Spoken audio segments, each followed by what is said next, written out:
My dears, welcome back to Xylem learning. Xylem ലേണിംഗിന്റെ പുതിയൊരു ക്ലാസ്സിലേക്ക്, മലയാളം ക്ലാസ്സിലേക്ക്, ശ്രുതി ടീച്ചറിന്റെ ക്ലാസ്സിലേക്ക് എല്ലാവർക്കും സ്വാഗതം. മക്കൾ എല്ലാവരും ഹാപ്പി ആയിട്ട് ഇരിക്കുന്നുണ്ട് എന്ന് തന്നെ വിചാരിക്കുകയാണ്. അപ്പൊ നിങ്ങൾ ആദ്യമായിട്ട് നമ്മുടെ ചാനൽ കാണുന്നുണ്ടെങ്കിൽ അതൊന്ന് സബ്സ്ക്രൈബ് ചെയ്തേക്കണം.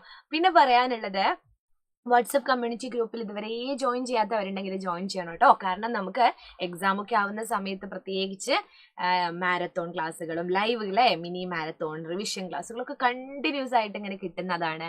അപ്പൊ അതിന്റെയൊക്കെ ലിങ്കും നിങ്ങൾക്ക് ക്ലാസ് ഒക്കെ കിട്ടി കഴിഞ്ഞാൽ അതിന്റെ നോട്ട്സ് ഒക്കെ കിട്ടണ്ടേ, അതൊക്കെ വാട്സപ്പ് കമ്മ്യൂണിറ്റി ഗ്രൂപ്പിലാണ് ഉണ്ടാവുക. എല്ലാവരും അതിലൊന്ന് ജോയിൻ ചെയ്യണം. അതിന്റെ ലിങ്ക് നിങ്ങളുടെ ക്ലാസ്സിന്റെ തൊട്ടടുത്ത് തന്നെ കാണുന്ന അവിടെ ഫ്രീ നോട്ട്സ് എന്നൊക്കെ പറഞ്ഞിട്ട് അവിടെ ഒരു ലിങ്ക് ഉണ്ട്, അതിൽ ക്ലിക്ക് ചെയ്താൽ മതി കേട്ടോ.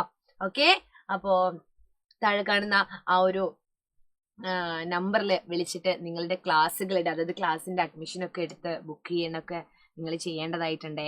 ഇന്ന് ടീച്ചർ പറയുന്നത് വളരെ പ്രധാനപ്പെട്ട ഒരു പരീക്ഷാ ചോദ്യമാണ്. എന്തെല്ലാം പഠിക്കണം എന്ന് ആലോചിക്കുമ്പോൾ നമുക്ക് ആദ്യം വരുന്ന ഒന്നാണ് സംഭാഷണം എന്ന് പറയുന്നത്. ഒരു എളുപ്പത്തിൽ എഴുതാൻ പറ്റുന്ന ഒന്നാണ് സംഭാഷണം. അത് പാഠഭാഗവുമായിട്ട് ബന്ധപ്പെടുത്തിയും അല്ലാതെയും സംഭാഷണം എഴുതാൻ വരും. അപ്പോൾ ഇന്ന് ടീച്ചർ ഒരു സംഭാഷണം തരുന്നുണ്ട്. ഈ സംഭാഷണത്തിൽ ഇതിന്റെ ഉത്തരം മാത്രമല്ല കേട്ടോ, അഭിമുഖ ചോദ്യാവലിയും കൂടെ വന്നിട്ടുണ്ടെങ്കിൽ അതും കൂടെ എഴുതാൻ തയ്യാറാവുന്ന രീതിയിലാണ് ടീച്ചർ ഈ സംഭാഷണം തയ്യാറാക്കിയത്. ഈ സംഭാഷണത്തില് അഭിമുഖ ചോദ്യാവലിക്കുള്ള ചോദ്യങ്ങളും ഇവിടെ കാണും കേട്ടോ. അഭിമുഖ ചോദ്യാവലി. അപ്പോ ഒരു ചോദ്യം പഠിച്ചാൽ നമുക്ക് എന്ത് ചെയ്യാം, 2 ചോദ്യത്തിന് ഉത്തരം എഴുതുന്ന തരത്തില് നമുക്ക് പഠിക്കാവുന്നതാണ്. ഓക്കെ ആണോ? അപ്പൊ നമ്മള് പോവാണേ. ഇതൊരു പ്രവർത്തനമാണ് കേട്ടോ. വെള്ളിയോടുമല സ്കൂളിലെ കുട്ടികൾ ഒരു പച്ചക്കറിത്തോട്ടം നിർമ്മിക്കാൻ തീരുമാനിച്ചു. ഒരു സ്കൂളിന്റെ പേരാണ്. കൃഷിയെക്കുറിച്ച് കൂടുതൽ വിവരങ്ങൾ ശേഖരിക്കാനായി സ്കൂൾ ലീഡർ മീനുവിന്റെ നേതൃത്വത്തിലുള്ള കുട്ടികൾ എവിടെ പോയി? കണാരേട്ടന്റെ വീട്ടിലെത്തി. കണാരേട്ടൻ ആ നാട്ടിലൊരു കൃഷിക്കാരനാണ്. അപ്പൊ കണാരേട്ടനോട് ഇവർ പല ചോദ്യങ്ങളും ചോദിച്ചിട്ടുണ്ടാവും. കൃഷിയുമായി ബന്ധപ്പെട്ട് എന്തെല്ലാം കാര്യങ്ങളായിരിക്കും അവർ സംസാരിച്ചിട്ടുണ്ടാവുക? കൃഷിയുമായി ബന്ധപ്പെട്ട് എന്തെല്ലാം കാര്യങ്ങളായിരിക്കും അവർ സംസാരിച്ചിട്ടുണ്ടാവുക? നമുക്ക് നോക്കാം. മീനു എന്ന് പറയുന്ന കുട്ടി കണാരേട്ടന്റെ അടുത്ത് ആണ് പോകുന്നത്. കൂട്ടുകാരൊന്നിച്ചാണ് പോയത്. ചോദ്യങ്ങളെല്ലാം മീനു ആണ് ചോദിക്കുന്നത്.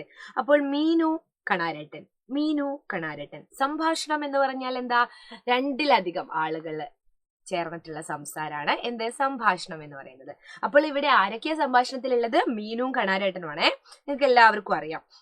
അപ്പോ മീനു ചോദിക്കുകയാണ്. എന്താ ചോദിക്കുന്നത്? മീനു, ഞങ്ങൾക്ക് സ്കൂളിൽ ഒരു പച്ചക്കറിത്തോട്ടം നിർമ്മിക്കാൻ അങ്ങയുടെ സഹായം വേണം. ആരാണ് പറയുന്നത്? മീനു ആണ് അല്ലെ. നിങ്ങൾ സ്വാഭാവികമായിട്ടും പോയി കഴിഞ്ഞാല് ഹായ് ഹലോ എന്നൊക്കെ പറഞ്ഞ് ഞങ്ങൾ സ്കൂളിൽ നിന്ന് വരികയാണെന്നൊക്കെ നിങ്ങൾ പറയും. പക്ഷെ ഇവിടെ നമ്മൾ എഴുതേണ്ടത് എന്താണ്? പ്രധാനപ്പെട്ട കാര്യങ്ങളാണ് അല്ലെ. അപ്പോ ആദ്യം ചോദിക്കുകയാണ്, ഞങ്ങൾക്ക് സ്കൂളിൽ ഒരു പച്ചക്കറിത്തോട്ടം നിർമ്മിക്കാൻ അങ്ങയുടെ സഹായം വേണം. അപ്പൊ കണാരേട്ടൻ പറയാണ്, പറഞ്ഞോളൂ, ഞാൻ എന്താണ് ചെയ്തു തരേണ്ടത്? അപ്പോ ഇതാ മീനു, എന്തൊക്കെ വിളകളാണ് ഞങ്ങൾ കൃഷി ചെയ്യേണ്ടത്? എന്തൊക്കെ വിളകളാണ് ഞങ്ങൾ കൃഷി ചെയ്യേണ്ടത്? ചോദ്യമാണ് അല്ലേ. അപ്പോ നിങ്ങൾ കണാരേട്ടനെ ഇന്റർവ്യൂ ചെയ്യാൻ പോകുന്നതിന് മുമ്പ് കുറച്ച് ചോദ്യങ്ങൾ തയ്യാറാക്കുന്നതിനെയാണ് നമ്മൾ അഭിമുഖ ചോദ്യാവലി എന്ന് പറയുന്നത്. അപ്പൊ കൃഷിയെ കുറിച്ചുള്ള ഒരാളോട് അല്ലെ കൃഷിക്കാരനോട് ഒരു അഭിമുഖം തയ്യാറാക്കാൻ പോകുന്ന അഭിമുഖം നടത്താൻ പോകുന്ന സമയത്ത് ആദ്യം നമുക്ക് ചോദ്യങ്ങൾ തയ്യാറാക്കണം. അപ്പോൾ ഒരു ചോദ്യം ഇതായില്ലേ, എന്തൊക്കെ വിളകളാണ് ഞങ്ങൾ കൃഷി ചെയ്യേണ്ടത് അല്ലെ. അപ്പൊ അതിന്റെ ഉത്തരം അഭിമുഖ ചോദ്യാവലിയിൽ വേണ്ട. പക്ഷെ സംഭാഷണത്തില് എന്ത് വേണം? കണാരേട്ടന്റെ ഉത്തരവും വേണം.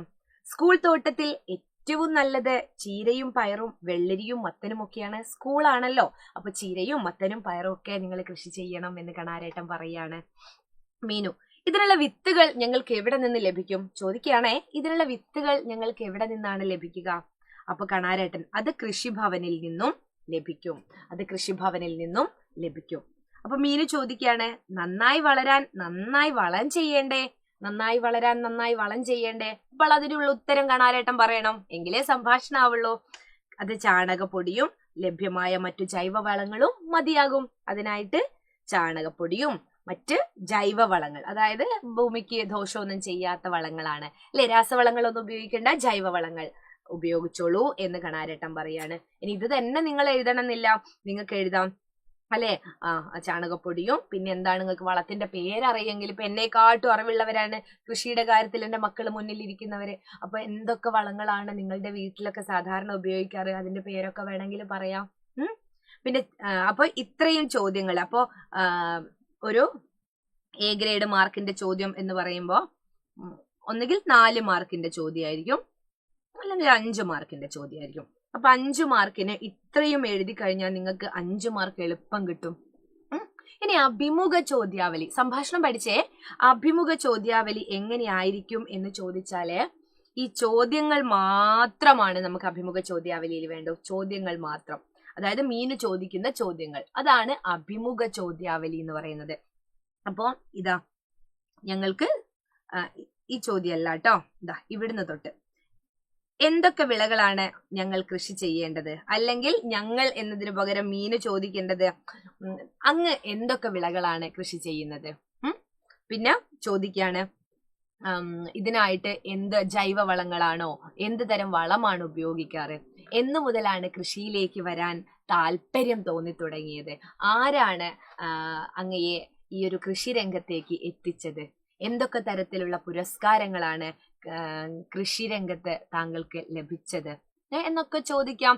അതുപോലെ തന്നെ ഓരോ വിളയുടെയും എന്താണ് സംരക്ഷണം അങ്ങ് എങ്ങനെയാണ് നടപ്പിലാക്കുന്നത്, അല്ലെ? ഓരോ വിത്ത് നടേണ്ടതിനെ പറ്റി അങ്ങനെയൊക്കെ നിങ്ങൾക്ക് ചോദ്യങ്ങൾ ചോദിക്കാം. അപ്പൊ കൃഷിയുമായി ബന്ധപ്പെട്ട് എന്തെങ്കിലുമൊക്കെ പ്രതീക്ഷിച്ചുകൊണ്ട് നിങ്ങൾ പോവാകുമ്പോ സംഭാഷണം വന്നിട്ടുണ്ടെങ്കിലും അദ്ദേഹത്തോട് ചോദിക്കുന്ന ചോദ്യങ്ങളുടെ രൂപത്തിലാണെങ്കിലും നിങ്ങൾ എന്ത് ചെയ്യാ, ഇത് എഴുതാ കേട്ടോ. ഓക്കെ അല്ലേ? അപ്പോൾ നിങ്ങൾക്ക് ഇനിയുള്ള എല്ലാ ചോദ്യങ്ങൾക്കും അല്ലെങ്കിൽ പരീക്ഷ സമയത്തും അല്ലാതെയുമുള്ള എല്ലാ സഹായത്തിനും ഞങ്ങൾ കൂടെ ഉണ്ടാവുന്നതായിരിക്കും. അടിപൊളിയായിട്ട് പരീക്ഷ ചെയ്താ ഞങ്ങള് ഒപ്പമുണ്ട് എന്നുള്ള ഉറച്ച എന്താണ് നൽകുന്നത്, ഉറപ്പ് തന്നെയാണ് അല്ലേ? അപ്പൊ സൈലം കൂടെ ഉണ്ട്. ശ്രുത ടീച്ചർ മറ്റൊരു വീഡിയോ ആയിട്ട് വരാം. അതുവരേക്കും ടാറ്റാ ബൈ.